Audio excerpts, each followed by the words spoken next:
Hello guys, welcome മറു YouTube ചാനലിലേക്ക് ഏവർക്കും സ്വാഗതം. എൻ്റെ ചാനൽ ആദ്യമായിട്ട് കാണുന്നവരാണെങ്കിൽ ഒന്ന് സബ്സ്ക്രൈബ് ചെയ്യണേ. ഇന്നത്തെ വീഡിയോ ഒരു സിമ്പിൾ പഴംപൊരിയുടെ റെസിപ്പിയാണ്. അപ്പോൾ അതിനായുള്ള സാധനങ്ങൾ എന്തൊക്കെയെന്ന് നമുക്ക് നോക്കാം. മൈദ എടുത്തിട്ടുണ്ട്, ഒരു 1.5 കപ്പ് മൈദയാണ് ഞാനിവിടെ എടുത്തിട്ടുള്ളത്. പഴംപൊരി നല്ല മഞ്ഞ കളറാവാൻ വേണ്ടിയിട്ട് ഞാനിവിടെ മഞ്ഞൾപ്പൊടിയാണ് ചേർത്തിട്ടുള്ളത്. മഞ്ഞൾപ്പൊടിക്ക് പകരം കളറ് വേണമെങ്കിൽ ചേർക്കാം. അപ്പോൾ ഞാനിവിടെ മഞ്ഞൾപ്പൊടിയാണ് എടുത്തിട്ടുള്ളത്. പിന്നെ അതിലോട്ട് പഞ്ചസാര ആഡ് ചെയ്തിട്ടുണ്ട്, കുറച്ച് പഞ്ചസാര ചേർത്തിട്ടുണ്ട്. നമുക്ക് ആവശ്യമായ മധുരത്തിനനുസരിച്ചിട്ട് പഞ്ചസാര നമുക്ക് ഉപയോഗിക്കാം. പിന്നെ ഞാൻ എടുത്തിട്ടുള്ളത് അരിപ്പൊടിയാണ്. അത് 2 ടേബിൾ സ്പൂൺ മാത്രമേ എടുത്തിട്ടുള്ളൂ, കൂടുതലായിട്ടൊന്നും വേണ്ട. എന്നിട്ട് നന്നായിട്ടൊന്ന് മിക്സ് ചെയ്യുന്നുണ്ട്. എല്ലാ പൊടികളും എല്ലാ ഭാഗത്തേക്കും എത്താൻ വേണ്ടിയിട്ട് ഒന്ന് നന്നായിട്ട് മിക്സ് ചെയ്യുന്നുണ്ട്. അതിന് ശേഷമാണ് ഞാൻ ഇതിലോട്ട് കുറച്ച് ഉപ്പ് ചേർത്തിട്ടുണ്ട്. ഒരു പിഞ്ച് മാത്രമാണ്, മധുരം ഒന്ന് ബാലൻസ് ചെയ്യാൻ വേണ്ടിയിട്ട്. പിന്നെ വെള്ളം കുറച്ചേശ്ശെയാണ് ഒഴിച്ച് കൊടുക്കേണ്ടത്. നമ്മളുടെ മാവ് നല്ല വെള്ളം ആവരുത്, എന്നാൽ നല്ല കട്ടിയാവരുത്. അപ്പോൾ അതിനനുസരിച്ചിട്ട് വെള്ളം പതിയെ ഒഴിച്ച് കൊടുത്തിട്ട് നമ്മളുടെ മാവിൻ്റെ ആ തിക്നെസ് നമുക്ക് മനസ്സിലാക്കാം. പിന്നെ ഈ മാവ് കുറച്ച് നേരം റെസ്റ്റ് ചെയ്യാൻ വെച്ചിട്ടുണ്ട്. അപ്പോൾ നമുക്ക് ഈ മാവ് റെസ്റ്റ് ചെയ്യാൻ വെച്ചതിന് ശേഷം നമ്മുടെ പഴം പൊരിക്കനുസരിച്ചിട്ട് നീളത്തിൽ കട്ട് ചെയ്തിട്ട് എടുക്കാം.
പഴംപൊരിക്ക് ആവശ്യമായിട്ടുള്ള പഴങ്ങളൊക്കെ നമ്മൾ കട്ട് ചെയ്തിട്ട് വെച്ചിട്ടുണ്ട്.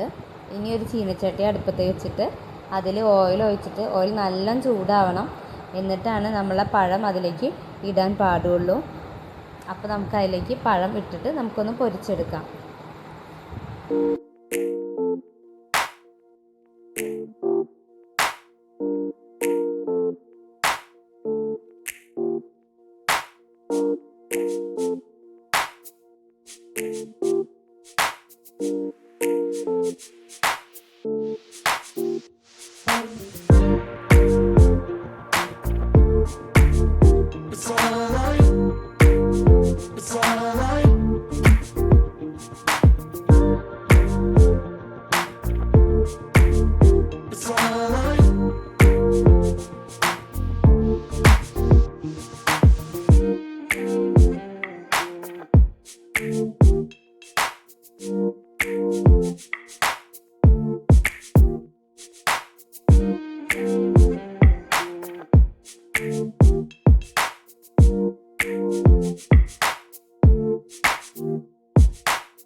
Allah